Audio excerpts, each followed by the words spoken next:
આપણે કૃષ્ણ અવતારની વાત થતી હતી. તો કૃષ્ણ અવતારમાં આપણે ત્યાં જગ્યાએ ભેગા હતા કે જે કૃષ્ણ ભગવાન હતા એ જે ગુરુકુળ હતા એમાંથી એ લોકોને જે માર્ગદર્શન લેવાનું હતું આ પૂરું થઈ ગયું હતું.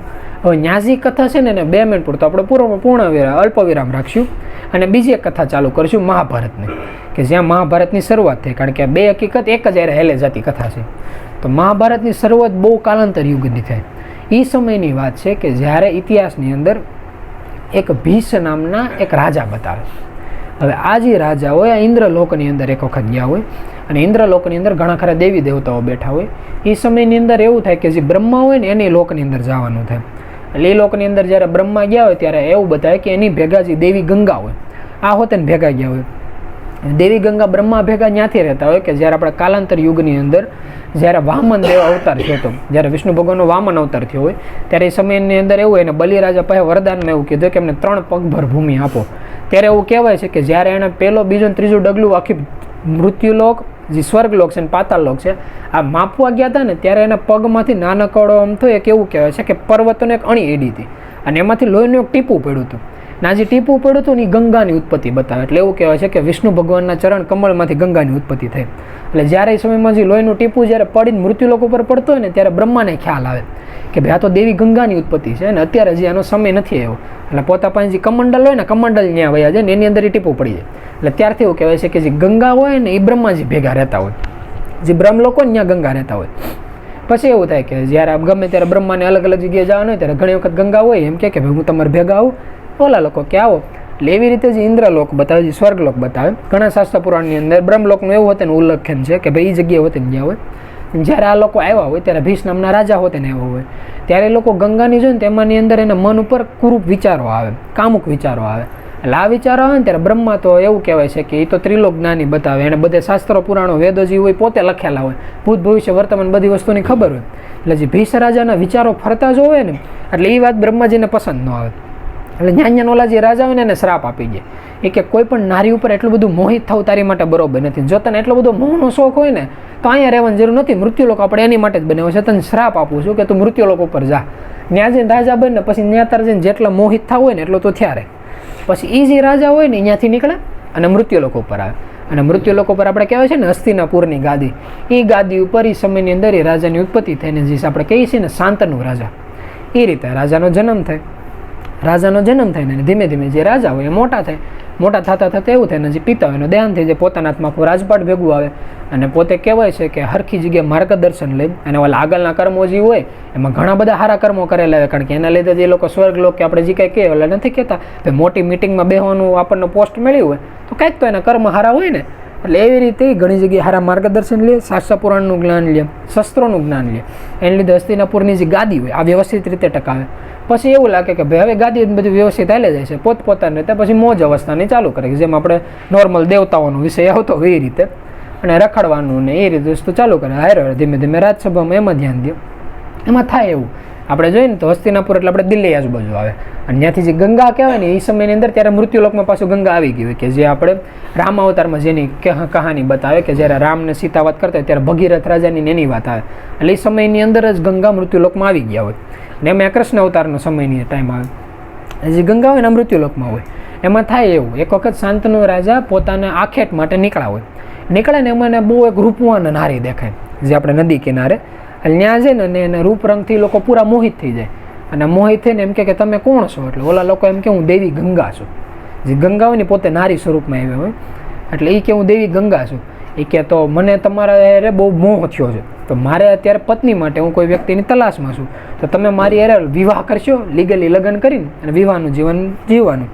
એટલે જે ગંગા હોય ને એમ કે મને કાંઈ પ્રોબ્લેમ નથી પણ જો આપણે બે વચ્ચે એક શરત કે જો લગ્ન થાય પછી મારા જીવનમાં કોઈ પણ કર્મ કરું, કોઈ પણ વસ્તુ કરું, તમારે ક્યારેય મને પૂછવાનું નહીં કે તમે શું કર્યું, શું કામ કર્યું, કઈ રીતે કરો છો અને ક્યારેય મને રોકવાના નહીં.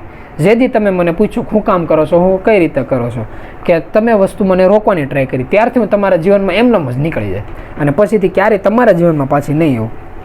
ઓલા લોકો કે કાંઈ વાંધો નહીં, તમ તારે મારા એટલું મોટું રાજ્ય છે, આપણે એનાથી કોઈ ફરક ન પડે, તું તમ તારે રાણીની જેમ રહે, તને જેમ જિંદગી જીવવાની ઈચ્છા થાય એમ મજા કરે. એટલે એ સમયની અંદર જે શાંતનુ રાજાના ગંગા બતા આ બેના લગ્ન થાય. લગ્ન થાય ને અને પછી ગંગા હોય ગર્ભવતી થાય. ગર્ભવતી થઈને એના બાળકનો જે જન્મ થાય એટલે જે રાજા હોય એ પૂરા ખુશ થઈ જાય, એને ખ્યાલ આવે કે ભાઈ આપણે હસ્તિનાપુરનો વારસદાર એવો પહેલો જે રાજયોગ છે, પહેલો જે સંતાન છે આનો જન્મ થયો. એટલે એમ કે ભાઈ નવા યુવરાજનો જન્મ થયો, એને એવો ખ્યાલ આવે.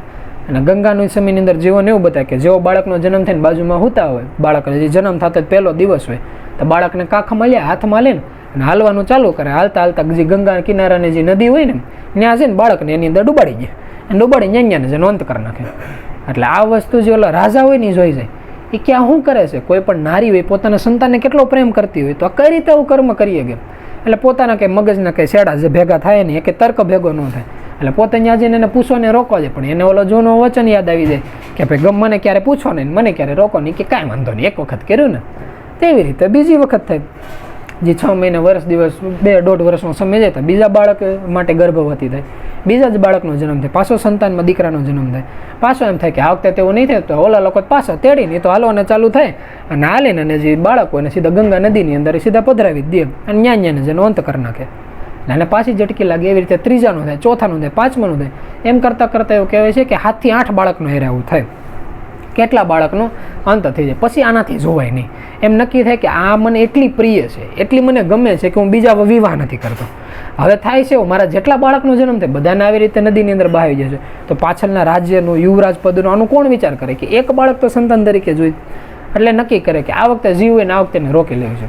અને એવું કહેવાય છે કે 8મું કે 9મું બાળક જે બતાવે જ્યારે એનો જન્મ થાય ને એને હાથમાં લઈને જ્યારે ગંગા નદી અંદર ડૂબાડવા જતા હોય ત્યાં લોકો રોકી લે. જે શાંતનો રાજા હોય એ કે હવે રોકાઈ જાય, મારાથી હવે નથી જોવાતું, તું મને કારણ તો કે આવું તું હું કામ કરીશું.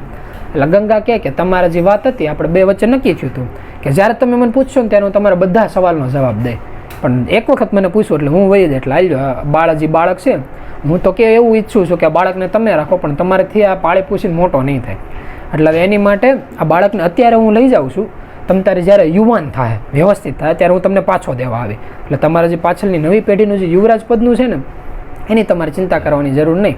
એટલે શાંતનુ રાજાઓ એ પૂછે કે પણ તું મને એ તો કે આગળના જે બાળકો છે એનો અંત થયો, અંત શું કામ થયો, તે શું કામ આનો અંત કરે, કે તું કેવી માતા છો.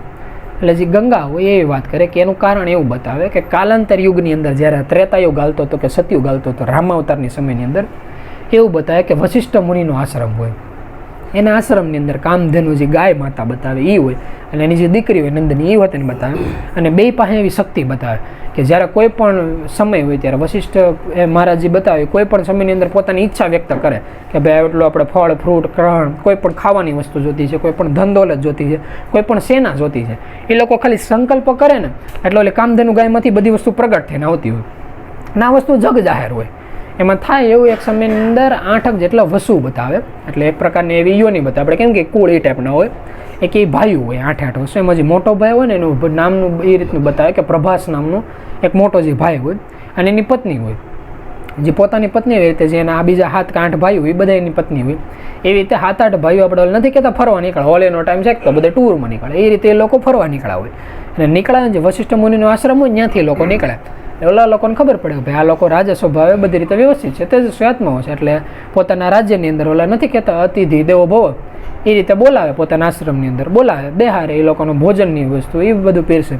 એમાં ઓલા લોકો ખાઈને એનો ખ્યાલ આવે કે આપણે મોટા મોટા રાજ્યોને અલગ અલગ વસ્તુ ફરી ગયા, ક્યારે આપણને એટલી સારી વસ્તુ ખાવાની ન જોવા મળે, ક્યાંથી બની. એટલે ઓલા વશિષ્ઠ મહારાજને પૂછે કે ક્યાંથી મળી, કે અમારે કામધેનુ ગાય છે, એમાંથી જે કોઈ ઈચ્છા કરીએ ને એ લોકો પ્રગટ કરીને આપી ગયા. એટલે કે આ ગાય અમારે જોતી છે, ઓલા કે એમ થોડી કંઈ મળે, એ કે તો તમને બરોબર લાગે એ કરી લો. એટલે કે એમાં અમે 8 ભાઈઓ છે, તમે તો એકલા છો ને, આગળ તલવાર કાઢો. અને ઓલા 8 ભાઈઓ હોય ને હુકમ કરે કે બધા ભાઈઓ કાઢો તલવાર, આપણે ગાય છે ને લઈ જાય આપણા રાજ્યમાં. વશિષ્ઠ મહારાજ એક સંકલ્પ કરે નક્કી કરે કે ભાઈ તમે તલવાર કાઢો તો ભાઈ હું મારી શક્તિ વાપરું. એ કે તો જો તમને એટલું લાગતું ને તો હું તમને અત્યારે જ શ્રાપ આપી દઉં છું. એ કે તમને બહુ ઈચ્છા છે ને કે એટલી બધી પાવર છે, ધારો એ વસ્તુ મેળવી શકો છો, એક કામ કરો પાછા મૃત્યુલોકમાં આવો, મૃત્યુલોકમાં માનવની જેમ જન્મ લ્યો અને પછી તમને ખબર પડે કે વ્યક્તિને વસ્તુ મેળવવા માટે કેટલી મહેનત કરવી પડે અને જ્યારે વસ્તુ મળે ને ત્યારે એટલી રીતે દુરુપયોગ ન કરે. એટલે કે પાછા મૃત્યુલોકમાં બધા આવો ને એટલે તમને ખ્યાલ આવી જાય. એટલે ઓલા જે ભાઈ હોય ને એમાં જે બધા નાના ભાઈ હોય એની આજી કરીએ કે ભાઈ આમાં અમારો શું વાંક, અમને તો જે મોટા ભાઈ હોય ને આજ્ઞા આપી હતી કે ભાઈ તલવાર કાઢો, એટલે અમે તો તલવાર કાઢવી પડે, અને એણે કીધું યુદ્ધ કરો એટલે અમે તો યુદ્ધ કરવા આવ્યા, આમાં તમે અમને શ્રાપ આપો તો અમે તો ખોટ માટીએ ચડી ગયા ને. એટલે જે વશિષ્ઠ મહારાજ એમ કે વાંધો નહીં, તમે તાર મૃત્યુલોકમાં આવો પણ બહુ અલ્પ સમયની અંદર તમારું મૃત્યુ થઈ જાય. એટલે તમારી કોઈ ટેન્શન લેવાની જરૂર નથી. એટલે ઓલા મોટા કહે કે તો મારો હું વાંકી કે તમે ભાઈ આજ્ઞા દીધી હતી, એટલે એની રીતે જે પ્રોબ્લેમ છે ને તમે બધા ભોગવજો. જો ઓલા ભાગ નથી ને એના હોતે તમે ભોગવી લેજો. ઓલા કે વાંધો નહીં. એટલે એવું બતાવે કે જે બીજા વખતે જ્યારે ગંગાના જે દીકરા હોય, એટલે આ બધા આત્માઓ પછી જ્યારે પરલોકમાં ગયા હોય ત્યારે એ લોકોએ ગંગાને કીધું કે મૃત્યુલોકમાં મારે જવાનું છે, ક્યાંક જવાનું છે, તો કોઈ જગ્યા છે? ત્યારે ગંગા એવું કીધું કે વાંધો નહીં, આ રીતે શાંતનુ રાજાને શ્રાપ મળેલો છે, હું ત્યાં જાય અને મારા કુખેથી તમે લોકો જન્મ લેજો અને એક એક કરીને હું તમને ગંગામાં બહાવી દે. એટલે જન્મ થતા હોય તો તમારો અંત થઈ જાય, એટલે શ્રાપનું હોતે નિવારણ થઈ જાય. એટલે એવી રીતે બધાના શ્રાપનું નિવારણ થઈ જાય, પણ એક રહી જાય. જે ઓલો મોટો ભાઈ હોય ને પ્રભાસ બતાવે એ રહી જાય. એટલે ગંગા કે જે બાળક હોય પોતાના હાથમાં હોય એમ કે જોતા એવું લાગે છે કે ઓલા લોકોનો શ્રાપ નિષ્ફળ તો નહીં જાય, એટલે આની જિંદગી હવે બહુ લાંબી થવાની છે અને એના જે જીવન છે એમાં ઘણા બધા કર્મોનું ફળ હવે આને ભોગવવાનું થાય. પણ એ કે કાંઈ વાંધો ને, ફળ માટે હું હવે આને તૈયાર કરી. તો એક કામ કરો, તમે અત્યારે મને જવા દો બાળક ભેગા, સમય આવશે ને ત્યારે હું આવી, અને અત્યારે આનું કોઈ પણ એક નામ રાખવાનું થાય તો કોઈ પણ એક નામ તમારી રીતે નક્કી કરો. એટલે ઓલા લોકો એવું કે શાંતનુ રાજા કે જી બરોબર લાગી રીતે નામ રાખો, એટલે કે દેવોની કૃપા છે એટલે એની પાસે શક્તિ છે, એટલે આપણું નામ અત્યારથી એને દેવવ્રત પાડીએ. પછીથી જે સંતાન એનું નામ દેવવ્રત પડે. પછી જોની સમય હોય એ ધીમે ધીમે આગળ વધે. જે શાંતનુ રાજા હોય એની ધીમે ધીમે ઉંમર થવા મળે. એમાં ધીમે ધીમે એ લોકો પાછા પોતાની રીતે આખેટ કરવા નીકળ્યા હોય. એમાં એને એવો ખ્યાલ આવે કે એને ઓલા નથી કહેતા કે જે ગંગાના જીવનમાંથી વહી ગયો ને એને ગંગાની બહુ યાદ આવતી હોય. એટલે ધીમે ધીમે દર અમુક સમયે લોકો ગંગા નદીના કિનારે જાય અને ત્યાં છે ને ગંગાના પાણીને છે ને પછી પાછા વી આવે. એવી રીતે રોજની એની એક દિનચર્યા થઈ ગઈ હતી કે રોજ દિવસનો આ સમયનો ટાઈમ થાય ને ત્યારે દરિયા જે નદી કિનારે હોય નદી કિનારે જવાનું, ગંગાના દર્શન કરીને પાછા વી આવવાનું. એટલે એવું એનું જીવન હેલા રાખતું. એમ એક વખત એવું થાય સવારમાં ઉઠીને એનો જે સમય હોય એ પ્રમાણે ગંગાની જે નદી હોય નદી તટના કિનારે જઈને જોવે ને તો ત્યાં જોવે ને તો આખી ગંગા હુકાઈ ગયેલી બતાવે. એવું કહેવાય છે કે ગંગાના જે નદીનું હોય ને પાણીનું ટીપું હોતું ન હોય, એટલે જે વ્યક્તિ આશ્ચર્યચકિત થઈ જાય એ કે આટલી મોટી વિશાળ નદીનો અંત કઈ રીતે થઈ ગયો. એટલે પોતે નક્કી કરે કે તો આ જ્યાંથી ઉદ્ભવ થઈ હતી ને ત્યાં આપણે હેલા જઈએ. એટલે જે ગંગાનો વહેણ હોય એમાં એની વિરુદ્ધ દિશામાં હાલવાનું ચાલુ કરે તો ધીમે ધીમે હાલતા ને એવું દેખાય કે ત્યાં એક વ્યક્તિએ આગેથી એક બંધ બાંધેલો હોય. આપણે અત્યારના સમયમાં નથી કહેતા કે એક પ્રકારની પાળ બાંધી લીધી, એક ડેમ બાંધો, એ રીતના આખો એક ડેમ બાંધેલો હોય. એટલે વ્યક્તિ નક્કી કરે કે એક ડેમ રાતો રાત કોઈ વ્યક્તિ બાંધી શકે. ત્યાં જઈને જોઈએ કે કઈ વસ્તુ મટીરિયલ કઈ વસ્તુનો ઉપયોગ કરેલો છે. તો પાસે જઈને જોઈએ તને ખબર પડે કે ખાલી તીરથી ડેમ બાંધી દીધો. તીર હોય ને એક તીર મારે બીજું તીર મારે એમ કરતાં કે તીરની હારમાળા કરે, એની માટે બીજી તીરની હારમાળા કરે, એમ કરતાં આખો જે ગંગા નદીનો પ્રવાહ હોય ને પ્રવાહ રોકી લીધો હોય. એટલે પોતે નક્કી કરે કે આ કોણ એવું કરે છે. પોતાના જે ખાંભો હોય ત્યાંથી ધનુષ લઈ જાય, ધનુષ લઈને તીર કરીને અને ટણકાર કરે કે જે કોઈ વ્યક્તિ ગંગાના બહાવ છે એને રોકેલો હોય સામે આવે તો જે દેવવ્રત હોય એ સામે આવે અને એમ કે પિતાશ્રી હું છું લ્યો એક જ સંકલ્પની અંદર હરકું કરી નાખું અને પોતાનો જે બહાવ હોય બહાવ તોડ નાખે. અને એ સમયની અંદર જે ગંગા વી હોતે ને પ્રગટ થઈ જાય અને એમ કે જે મેં કીધું હતું ને અમુક વર્ષો પછી પાછી આવી અને આ બાળક જે છે એને એવો વ્યવસ્થિત તૈયાર કરીને આવી કે એનાથી તમારે કોઈ દેવાની ઉપાધિ નહીં રહે. એ કેવી રીતે દેવવ્રત છે પાછો આવ્યો છે અને તમારે આની ચિંતા કરવાની જરૂર નહીં. આને જે ધનુર્વિદ્યા કહેવાય, જે આપણે શક્તિ કહેવાય ધનુષની, આ બધી વિદ્યા એને ખુદ પરશુરામ પાસેથી શીખેલી છે. આપણે એવું કહેવાય છે કે ભીષ્મના જે ગુરુ બતાવે આ પરશુરામ બતાવે કે શાસ્ત્રની બધી વિદ્યાને પરશુરામ પાસેથી શીખેલી છે. પછી બીજી જે ધાર્મિક જે ગ્રંથ આવે એની વિદ્યા ખુદ એને વશિષ્ઠ પાસેથી લીધેલી છે કે જે ગયા શરીરમાં આપણે નથી કહેતા એ લોકોએ શ્રાપ આપ્યો હોય ત્યાં લોકોએ કીધું કે ભાઈ ધાર્મિક વિદ્યાનું નોલેજ હોય તો ત્યારે તમે આપશો તો ઓલા લોકો કીધું વાંધો નહીં. એટલે સમયના સેટિંગના આધારે એવું કહેવાય છે કે વશિષ્ઠ પાસેથી જ આ લોકોએ જે ધર્મનું ગ્રંથ છે ને એની માર્ગદર્શન લીધેલું હોય. એટલે એણે કીધું હોય કે ગંગા એમ કે ધર્મ અને શાસ્ત્ર બેનો પરિપૂર્ણ જ્ઞાતા થઈ ગયા છે, હવે તમારે વાંહે કોઈ ચિંતા કરવાની જરૂર નથી, હવે એને યુવરાજ તરીકે તમે લઈ જાઓ. એટલે જે શાંતનુ રાજા ખુશ થઈ જાય અને પોતાના રાજદરબારમાં આવીને અને સીધી ઘોષણા જ કરી દે કે આપણે કાંઈ કરવાની જરૂર નથી, જે નવી પેઢીના જે યુવરાજનું પદ છે આ જે દેવવ્રત છે એને આપી દો. અને જે એને જે એ સમયની અંદર જે રાજગુરુ બતાવે એની વિધિ કરે ને એને દેવવ્રતનું પદ જે રાજયોગ બતાવે, રાજયોગ પૂરો કરીને અને જે યુવરાજ હોય એનું પદ આપી દે. યુવરાજનું પદ આપે પછી ધીમે ધીમે એની ઉંમર હોય એ ઉંમર વધવાની ચાલુ થાય. એવું કહેવાય છે કે આજુબાજુના રાજ્યમાં એક વખત જે દેવવ્રત હોય આખેટ માટે નીકળ્યા હોય અને એને ખ્યાલ આવે ને કે બાજુના રાજ્યમાંથી આખી સેના આવે છે તો પોતે એકલા પોતાના ધનુષ અને તીરના આધારે આખી સેનાને પાછી પાડી દીધી હોય. એટલું બધું એની અંદર બળ અને સામથર્ય બતાવે. એટલે એવી રીતે જે પોતાની જે બોર્ડર હોય ને એની સુરક્ષા કરવા માટે ધીમે ધીમે એવો મેસેજ વયો છે કે એ રાજ્યની અંદર યુદ્ધ કરવા જવાનું જ નહીં, ત્યાં ખુદ સામે દેવવ્રત છે એની સામે કોઈ પૂગી જ ન શકે એમ. એટલે આવી રીતે શાંતિથી જિંદગી હેલ્યા રાખતી હોય. શાંતિથી જિંદગીમાં પછી બીજો સ્ટેપ આવે જે શાંતનુ રાજા હોય એની રીતે જ્યારે ઈચ્છા થાય ત્યારે ગંગા નદીના કિનારે પાછા આવતા હોય. એમાં એક વખત એવું થાય એ નદી પાસે જ આવતા હોય ને એમાં ધીમે ધીમે આખેટ કરવાની, એટલે થોડાક દૂર વયા જાય. દૂર જઈને તેને બહુ એક સુગંધ આવે જંગલમાંથી. એટલે પોતાને એમ થાય કે એટલી સારી સુગંધિત જગ્યા તો મેં ક્યારેય જોયેલી નથી. જોવું તો ખરી આ સુગંધ આવે છે ક્યાંથી, કોઈ કસ્તુરી છે, કોઈ મૃગ છે, કોઈ જનાવર છે, કોઈ ફૂલ છે કે કોઈ વ્યક્તિ છે, એટલી બધી સુગંધ ક્યાંથી આવે છે. એટલે પોતે એ સમયની અંદર એવું બતાવે કે ધીમે ધીમે આગળ હેલા જાય અને આગળ જતાં જતાં એવું થાય કે ત્યાં એક બોટ હોય, બોટની અંદર એક નારી હોય. એ નારીનું કર્મ જ હોય કે ભાઈ આપણે એક બોટમાં એક જગ્યાએ વ્યક્તિ બેસે અને બોટ લઈને સામેના કાંઠે લઈ જાય, ત્યાં ઉતારી જાય ને એને જે કહે એ સમયની અંદર એનો જે ભાડું થતું હોય એકાદો દાગીના કે જેવરાત એ વસ્તુ આપે. પછી સામેથી જો કોઈ વ્યક્તિ આવતો તેને બોટમાં બેહારીને આ બાજુ લઈ આવે. એટલે એવું પોતાનું જે જીવન હોય એવું હેલા રાખતું હોય. એટલે એ જે નારી હોય ને એટલે એની પાસે જઈને એમ કે તમે કોણ છો? એટલે આ કે હું તો એક નાની એમથી નાવિકની દીકરી છું, મારી રોજિંદા જીવન કરવા માટે. હા, એટલે એ સમયની અંદર એનું જે નામ હોય એવું બતાવે કે આ સમયની અંદર હું એક નારી છું, ખાલી એક જગ્યાએથી બીજી જગ્યાએ જાઉં છું. એટલે આ કે કાંઈ વાંધો નહીં, તો તમે મને એની અંદર બેહારો ને સામેના કાંઠે લઈ જાઓ. એટલે ઓલા કે સારું. એટલે એ સમયની અંદર પોતે એવું કહેવાય કે એક જગ્યાએથી બીજી જગ્યાએ લઈ જાય.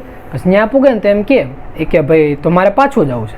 એટલે ઓલા પાછા લઈ આવે, પાછા બધું એમ કે મારે પાછું જાય, એવી રીતે સામેને વયા જાય. તો થોડોક ટાઈમ જાય ને એટલે વાતચીત કરતાં કરતાં પૂછે કે તમારું નામ શું? એટલે પોતાને એવું કે મારું જે જૂનું નામ છે એ તો મત્સ્યગંધા છે, પણ હાલમાં જે મારું નામ છે એ સત્યવતી કહેવાય.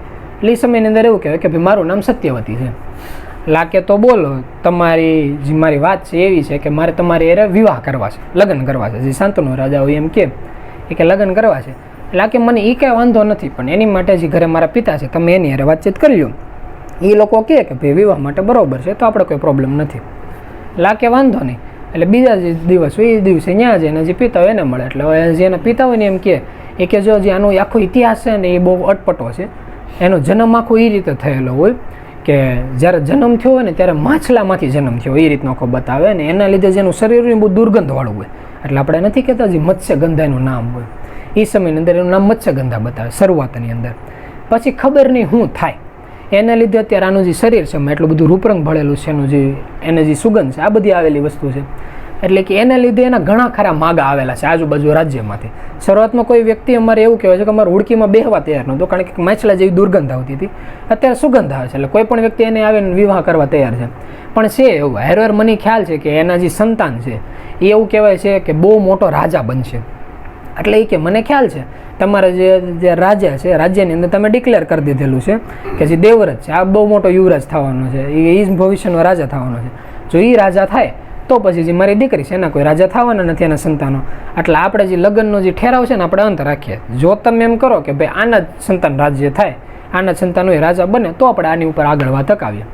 એટલે ઓલા કે નહીં એવું તો ન કરે કે દેવવ્રત છે એને લાયક છે, તો કોઈ વ્યક્તિનું લાયકનું પદ હું ત્યાંથી મૂકીને નહોત બીજાને દઈ એટલે કે તો આપણે કંઈ કરવાની જરૂર નથી. ઓલા કે તો તમારી છે એટલે ત્યાંથી ઓલા નથી કહેતા ભાઈ મેરેજ પ્રપોઝલ હતો આ ઠેરાય છે, વાત ફગી જાય. ત્યાંથી એ લોકો પાછા રાજ્યમાં પાછા આવે અને પછી એ રીતનું થાય. પાછો જે પોતાનો સમય હોય એ ઓલા નથી કહેતા મૂળ ફરી ગયેલું બતાવે, પોતાનું જે મન હોય એમાં સતત ઓલી નારી એની સુગંધ એ જ આટા મારે રાખતું હોય. એટલે દેવવ્રત એક દિવસ જાય, બીજા દિવસ જાય, પછી જેના પિતા ઉપરના જે મોઢાનું જે તેજ હોય ને એનું ઓછું થતું દેખાય. એટલે આજુબાજુના વ્યક્તિને કહે કે ભાઈ ખબર છે ને પાછળનું કારણ શું છે? એ કે એમ તો કાંઈ કારણ નથી, એવી ખબર છે કે એક વખત એ લોકો કંઈક દૂર વહી ગયા હતા ને પછીથી ઘણી વખત એ બાજુ જાય છે પણ કોઈ કારણ ખબર નથી. લા કેવું કરતા હોય જેમ ઓલા નથી કહેતા ભાઈ દરિયા કે નદી કિનારે જઈને ગંગાને જોતા હોય એમ એ બાજુ જાય આગેથી જોઈને ને પાછા આવી આવે. એટલે જે દેવવ્રત હોય ને નક્કી કરે કે હારવાલો આપણે જોવા જાય શું કરે છે. ત્યાં આજે જોવે તને ખબર પડે ભાઈ એક નારી ઉપર એ લોકો મોહિત થઈ ગયેલા છે. એટલે ત્યાં જઈને વાત પૂછે સત્યવતી હોય એની વાત કરે દેવવ્રત કે ભાઈ કારણ હું જે હોય એવું મને વાત કરું, મારા પિતાનું જે દુઃખ છે આ જોઈ નથી શકતો.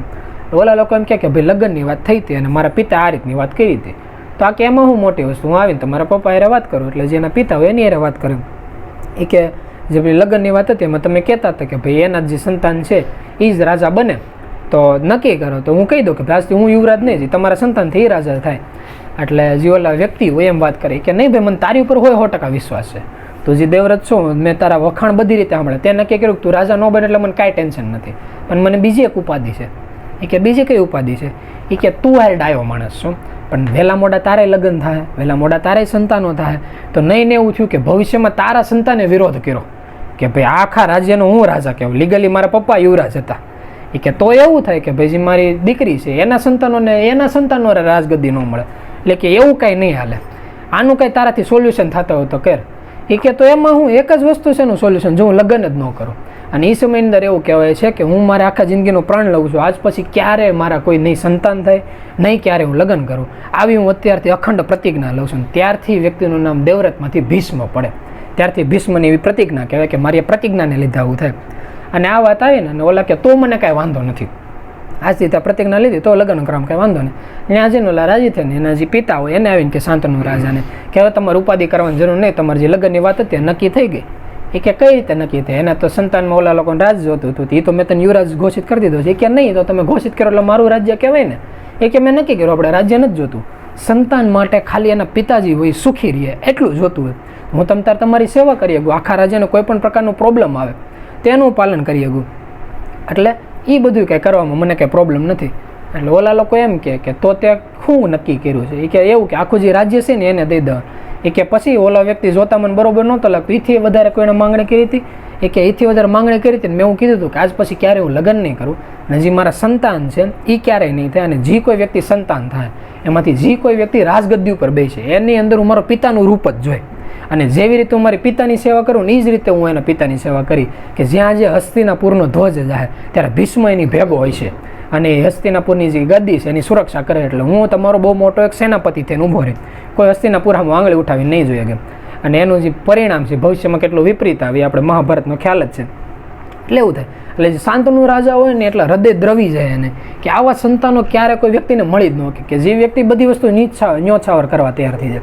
એટલે પછી પોતે એમ કે તમે જે ન્યોછાવર કરવા તું જે તૈયાર થઈ ગયો છો ને, એટલે એના આધારે હું તને એવું વરદાન આપું છું કે તને ઈચ્છિત મૃત્યુનો વરદાન. અત્યારે હું સુખ અને દુઃખની એવી વચ્ચે કગારમાં ઊભો છું કે મારા એટલા શરીરનું જે સામથર્ય છે, એટલા તેજસ્વી છે, એના વરદાન સ્વરૂપે તને એ દઉં છું કે તને ઈચ્છિત મૃત્યુનો વરદાન. આજ પછી જ્યારે તું ઈચ્છા કરીને ત્યારે તને મૃત્યુ મળશે.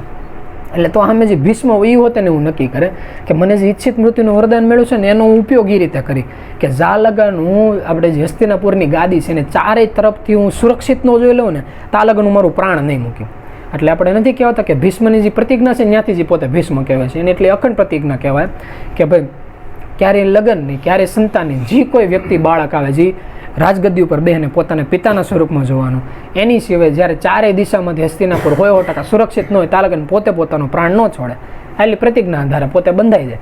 અને પછી શાંતનુ રાજા આવે ને જે સત્યવતી હોય એ બેના જે આપણે એવું કહેવાય છે કે જે લગ્નનો સમય આવે ત્યારે લગ્ન થાય, અને એની પછીનો જે સમય આવે એ રીતનો હોય કે ધીમે ધીમે સમય આગળ વધે. સમય આગળ વધતા એ રીતનો થાય કે સમયની અંદર જે શાંતનુ રાજા બતાવે અને જે સત્યવતી હોય એના સંતાનો થાય. એ સમયની અંદર એવું કહેવાય કે એના 2 સંતાનો થાય, વિચિત્ર વીર્ય અને ચિંત્રાગત, એ ટાઈપને એવા નામ બતાવે કે એ સંતાન થાય. ધીમે ધીમે એ લોકો મોટા થાય, એ લોકો પોતપોતાની રીતે સમયના આધારે તેજસ્વી બતાવે.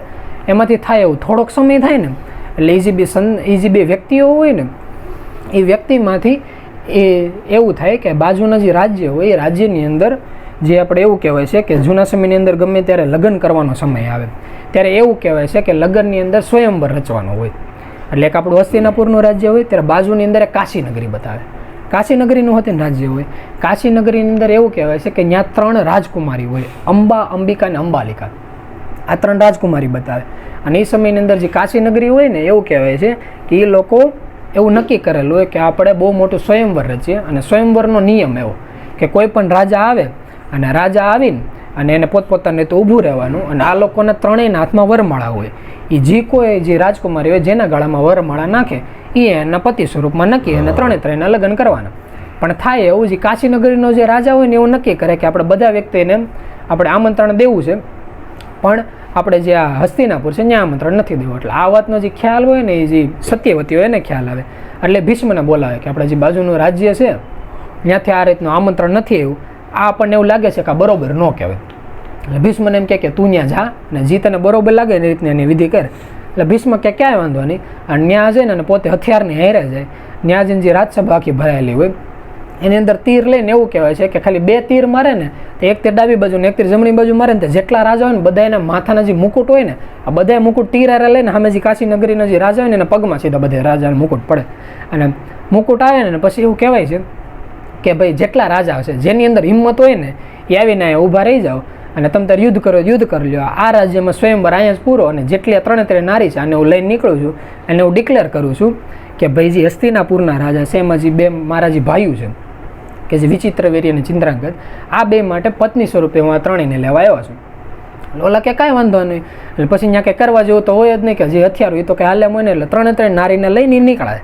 પછી રથની અંદર નીકળીને હાલતા થાય ને તો થાય એવું.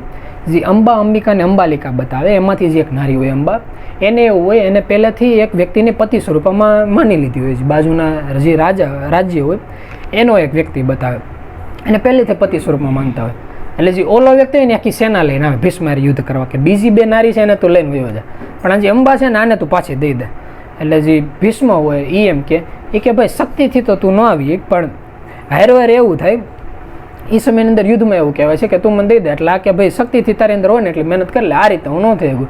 એ બે વચ્ચે યુદ્ધ થાય ને યુદ્ધની અંદર એવું થાય જે ઓલો વ્યક્તિ હોય ને એને હરાવી દે, હરાવીને ઓલો વ્યક્તિ પાછો વયો જાય. પછી એકલા પાછા જે ત્રણ નારી હોય એને લઈને અને રાજ્યની અંદર આવે. રાજ્યની અંદર આવતા આવે જે ત્રણ નારી હોય, હજી સત્યવતી હોય એની પાસે જાય. સત્યવતી પાસે જઈને જંબા હોય ને વાત કરી કે જો હું અહીંયા ભીષ્મના બીકના આધાર કાંઈ કઈ નહોતી ગઈ, પણ હકીકત હું આ એક વ્યક્તિને પ્રેમ કરું છું ને એને પતિ સ્વરૂપમાં માની લીધી છે. તો મારે જે તમારા સંતાન છે એની વિવાહ કરવાની કોઈ ઈચ્છા નથી, તો તમે કહો તો હું વિવાહ કરવા તૈયાર છું. એટલે જે સત્યવતી એમ કે નહીં ને આપણે એવું કંઈ નથી કરવું, આ ખાલી વાત તમે પહેલાં કરી હોત ને તો ભીષ્મ હોત ને એમ કે ખાલી તમે પહેલી વખતે વાત કરી હોત ને તો હું ત્યાંથી જ તને રાજથી ખુશીથી ત્યાંની ભેગી મોકલી દેત.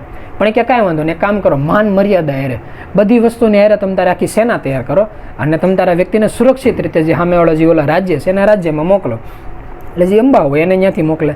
હવે થાય હોય સામેવાળા જે રાજ્ય હોય ને ત્યાં પૂગીને ઓલો રાજ્ય હોય જે રાજકુમાર હોય ને એ પોતાના ઓલા નથી કહેતા અહમની અંદર આવી જાય કે ભાઈ તું તો છે ને ભીષ્મની આપેલી ભીખ છો, હું તને ન સ્વીકાર કરું. જાવ હોય તો હવે તું પાછી વહી જા, મારે તું જોતી જ નથી. યુદ્ધમાં હતું મારે હતું ત્યારે મેં યુદ્ધ કરી લીધું, હવે હું હારી ગયો કેવો કોકને લીધેલી ભીખ હું ન લઉં. એટલે જે ઓલી જે નારી હોય એને બીજા કોઈ ઉપર ક્રોધ આવવાની જગ્યાએ સૌથી પહેલો ભીષ્મ ઉપર ક્રોધ આવે કે આ બધી માથાકૂટનું મૂળ્યું જ હશે. એટલે પાછા ત્યાંથી રાજ્યમાંથી અહીંયા પાછા આવે અને ત્યાં જઈને કે ઓલા વ્યક્તિ મને તર છોડી દીધી. એટલે જે સત્યવતી હોય એમ કે તો કાંઈ વાંધો નહીં, તમે તારે અહીંયા રહેવું હોય, હજી મારા બે સંતાન છે એની હારે લગ્ન કરો, તેની હારે વિવાહ કરી લે. આ કે એની હારે વિવાહ નહીં, ભીષ્મારે લગ્ન કરવા હોય તો બોલો. ભીષ્મ કે જો મેં ત્યારે હોતે ને કહી દીધું હતું સ્વયંવર હાલતું હતું ને ત્યારે કે હું મારી માટે ન થયો, એની ઉપર હું પ્રતિજ્ઞાબદ્ધ છું કે હું ક્યારે વિવાહ કરવાનો નથી. એટલે એ કોઈ ઓપ્શન જ નથી, તારાજીથી થતું હોય તો તારી રીતે કરી લે, બાકી એ કોઈ ઓપ્શન નથી.